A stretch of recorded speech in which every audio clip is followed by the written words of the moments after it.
ईशान्य मुंबईमध्ये ठाकरेंची शिवसेना आणि भाजप आमने-सामने आले। मिहिर कोटेचा यांच्या कार्यकर्त्यांनी पैसे वाटले असा आरोप ठाकरेंच्या सेनेने केला आणि देवेंद्र फडणवीसांनी थेट मिहिर कोटेचा यांचं कार्यालय गाठलं। तिथे जाऊन त्यांनी पाहणी केली। ईशान्य मुंबईमध्ये ठाकरेंची शिवसेना आणि भाजप आमने-सामने आले। ठाकरेंच्या सेनेकडून आरोप केला गेला भाजपवर। ईशान्य मुंबईचे उमेदवार मिहिर कोटेचा आणि संजय पाटील यांचे कार्यकर्ते आमने-सामने आल्याचं या ठिकाणी काल रात्री आपल्याला पाहायला मिळालं। आपण मिहिर कोटेचा यांच्या कार्यालयाबाहेर आहोत आणि याच कार्यालयाची तोडफोड केल्याचा आरोप कोटेचा यांच्या समर्थकांनी केलेला आहे। कोटेचा यांच्या समर्थकांवरती आणि कोटेचा यांच्यावरती पैसे वाटपाचा आरोप आहे तो संजय पाटील यांच्या कार्यकर्त्यांकडून करण्यात आलेला होता। काल या ठिकाणी आहेत ते निवडणुकीच्या आधी पैशांचा आर्थिक व्यवहार होतोय असं देखील आरोप केल्यानंतर हे संपूर्णपणे प्रकरण आहे ते आपल्याला चिघळलेलं पाहायला मिळालं। याच ठिकाणी आहे ते आता कार्यालय बंद करण्यात आलेलं आहे, परंतु पोलीस बंदोबस्त या ठिकाणी ठेवण्यात आलेला आहे। कोणताही अनुचित प्रकार घडू नये यासाठी कायदा सुव्यवस्था राखत हा पोलीस बंदोबस्त ठेवण्यात आलेला असून आज हे कार्यालय आपल्याला बंद पाहायला मिळतं। परंतु काल याच कार्यालयामध्ये देवेंद्र फडणवीस असतील, मिहिर कोटेचा असतील, त्याच्यासोबत किरीट सोमय्या आणि आणखीन जे भाजपचे वरिष्ठ नेते मंडळी आहेत ते या कार्यालयामध्ये येऊन गेले आणि काल रात्री याच ठिकाणी आपल्याला महाव्होल्टेज ड्रामा देखील पाहायला मिळाला।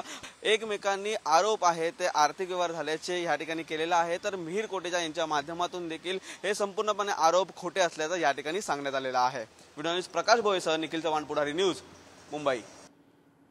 तर या सगळ्या गोंधळासंदर्भात भाजप नेते प्रसाद लाड आणि ठाकरेंच्या सेनेचे नेते सचिन आहेर आणि अंबादास दानवे यांनी प्रतिक्रिया दिली आहे, बघूया। या पद्धतीमध्ये मिहिर कोटेचांचं रेग्युलर वॉर रूम जे 365 दिवस चालतं त्या वॉर रूमवर जो हल्ला केला गेला हा भॅड हल्ला होता।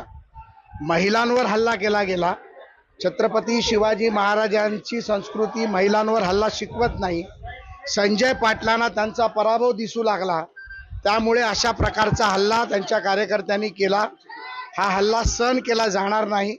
ज्या पद्धतीमध्ये खोट्या तक्रारी करून महिलांवर हल्ला करायचा प्रयत्न आहे त्याचा आम्ही निषेध करतो। एक घटना नाही, अशी तिसऱ्यांदा घटना घडली।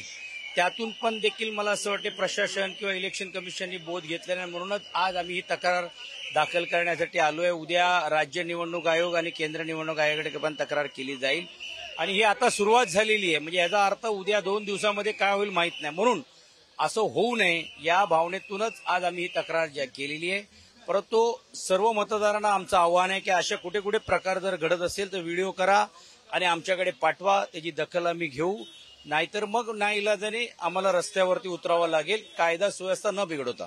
भारतीय जनता पार्टी मोठ्या प्रमाणावर पैशाचा गैरवापर करते। शिवसैनिकांनी अशा पद्धतीनं कोट्यवधी रुपये पकडण्याचा प्रयत्न केला, हे लोक पळून गेले। निवडणूक आयोगाचे लोक आणि पोलिसांनी उघड भारतीय जनता पार्टीच्या कृत्याला मदत केलेली आहे। याची आम्ही रीतसर तक्रार करतोय। उद्या नुसतं राज्य निवडणूक आयोग नव्हे तर राष्ट्रीय निवडणूक आयोगाला सुद्धा आम्ही तक्रार करतोय। अशा पद्धतीनं पक्षपातीपणे निवडणूक होत असेल तर मला असं वाटतं या यंत्रणेला धडा शिकवण्याचं काम शिवसैनिक करतील।